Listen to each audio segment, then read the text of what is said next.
So continuing our AWS tutorials for VPC configuration, this is part 2.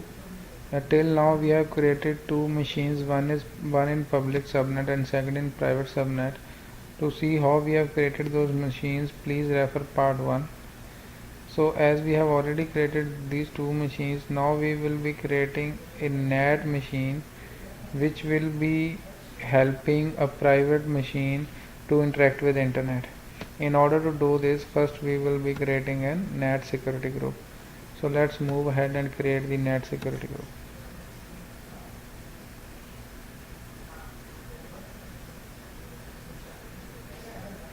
So in order to create the NAT security group, we will be going in VPC session, then we will be going into a security group. We will create a security group, name it as a NAT security group, and then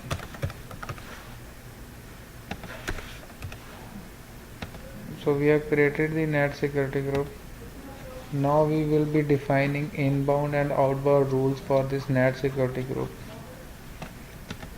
So let us edit the inbound rules. We will be allowing HTTP traffic from our private subnet, and we will be allowing HTTPS traffic for our private subnet, and save it. And for our outbound rules, we will be allowing HTTPS from anywhere,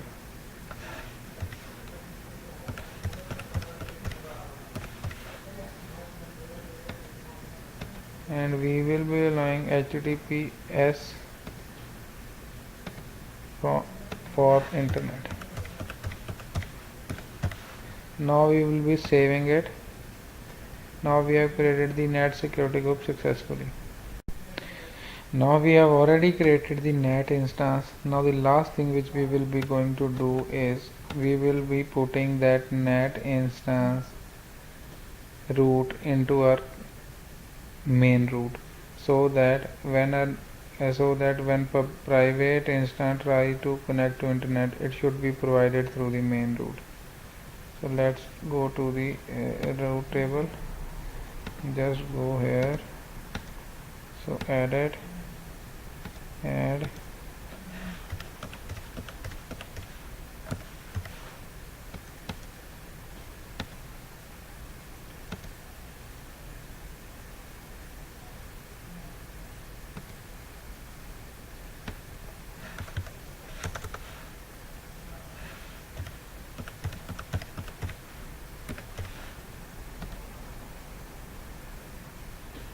so now let's try to launch our public subnet, log into the private subnet, and try to run yum update.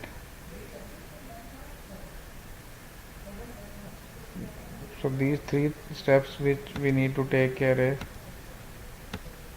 NAT group, route of NAT in main routing table, and disable source and destination check, which we have already done. So now let's try to connect to the public in first.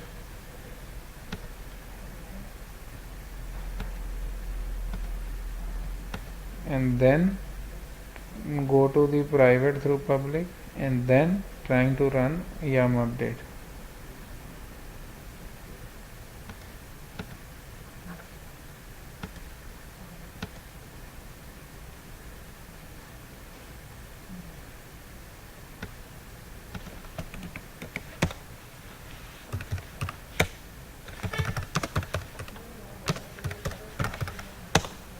So now you are able to see that we are actually connecting to internet in our private subnet as well, because we have given the route through NAT instance to internet for that private subnet. So in that case, we can have our important machines which we don't want to expose to DMZ in our private subnet, and then put that and those machines can be accessible through the route of NAT instance which we have put. So see here. So this concludes our tutorial for AWS configuration for NAT instances, which is being demanded by our subscriber multiple times. So last but not the least, please share the tutorials, comment here for the questions, and like and subscribe the tutorial. Thanks and continue learning.